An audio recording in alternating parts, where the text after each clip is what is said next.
FIR में नामजद मुलजिम सऊद, जो कि मज़कूरा लड़की के भाई भी हैं, इस वाक़ये का एक और रंग सामने लाते हैं। जब ये वाक़या पेश आया उस टाइम अपने घर में वालिदा के साथ बैठा हुआ खाना खा रहा था ना, तो मेरी बहन कोचिंग जाने का टाइम हो रहा था मेरी सिस्टर का ना, तो उसने मुझे बोला कि मैं अपनी ऊपर दोस्त के पास जा रही हूँ और उससे मुझे नोट्स लेने हैं ना अपने।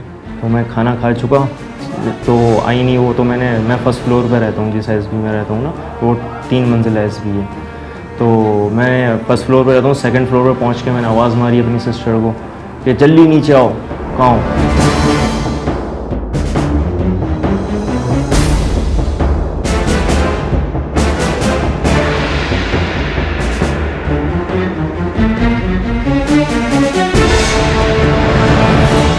नीचे आ गई, मैं उसके साथ बैठ के कोचिंग उसको छोड़ने चले गया। कोचिंग का रास्ता जो है ना सर, वो 4 से 5 मिनट लगते हैं छोड़ के आने में, यानी एक सेक्टर से दूसरे सेक्टर में सामने है। मैं उसको छोड़ के वापसी आया हूँ, तो हमारा जो गेरली है ना, जहाँ से हम फ्लैट में जाते हैं, तो वहाँ पे वो नाई है मेरे फ्लैट्स के नीचे ना, तो उसका बच्चा मोटर चलाने गया होगा, वहाँ मोटर है पानी की ना, तो वो खड़ा हुआ था बच्चा। मैं बाइक पे आके रुकूँ तो उस बच्चे ने मुझे इशारा किया ही कि सऊद भाई। मैंने बोला पता नहीं क्या है। मैं चलता हुआ गया हूँ तो देखा तो ये अब्दुल समद जिनकी डेथ हुई है, ये वहाँ पे पड़े हुए थे। अब कैसे पड़े थे पता नहीं, मैं आया हूँ चलता हुआ, मैंने देखा है तो ये इस साइड पे ऐसे गिरे हुए थे ना, तो उसका मुँह मैंने यूँ किया और यूँ ही छोड़ दिया है। ऐसे डर गया मैं इतना ब्लड देख के।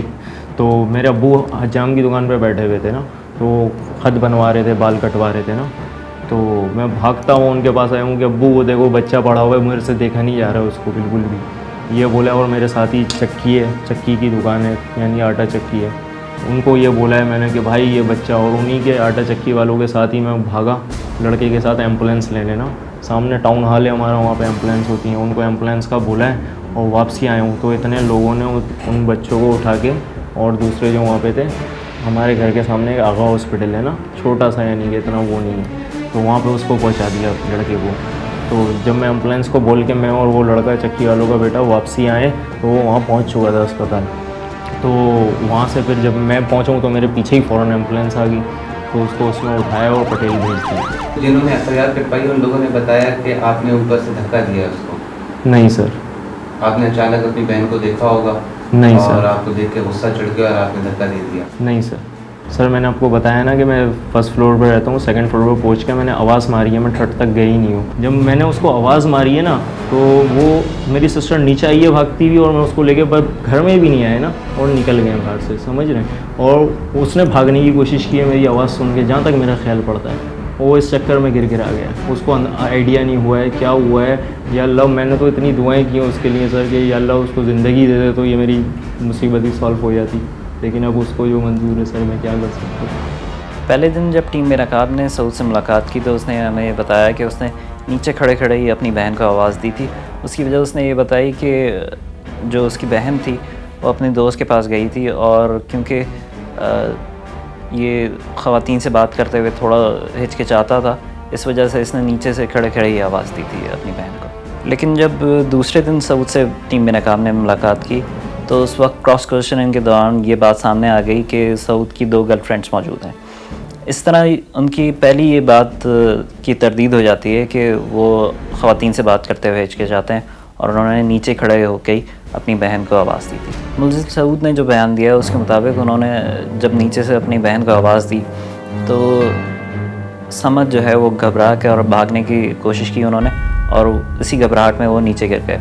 ऐसी सूरत में सऊद का बयान और मशकूक हो जाता है, क्योंकि वो जगह ऐसी है कि अगर कोई भी शख्स उन सीढ़ियों से उतरे तो जिस जगह पे समद की बॉडी मौजूद थी, कोई शख्स देखना चाहे या ना देखना चाहे तब भी उसकी नज़र पड़ेगी उस बॉडी के ऊपर। जबकि सऊद ये कहते हैं कि उनको सीढ़ियाँ उतरते हुए समद की बॉडी नज़र नहीं है। एक और सूरत ये है कि सऊद अपनी बहन के साथ पहले से चले गए हों और समद बाद में घबरा के नीचे गिरे हों, लेकिन ऐसा होना मुमकिन नहीं है, क्योंकि अगर एक मरतबा एक शख्स बआसानी छत तक पहुंच सकता है तो उसके बाद रास्ता साफ़ होने के बाद वो छत से नीचे सीढ़ियों के ज़रिए क्यों नहीं आया।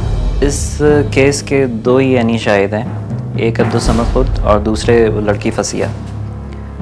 अब्दुल समद कोमे में होने की वजह से किसी भी बयान देने के काबिल नहीं था, लेकिन उस लड़की फसिया को ठीक तौर पर इन्वेस्टिगेट नहीं किया गया और उससे पूछताछ नहीं की गई। इसके फ़ौरन बाद जब समद की डेथ हो जाती है, फसिया का रूपोश हो जाना भी इस केस को और मशकूक बना देता है।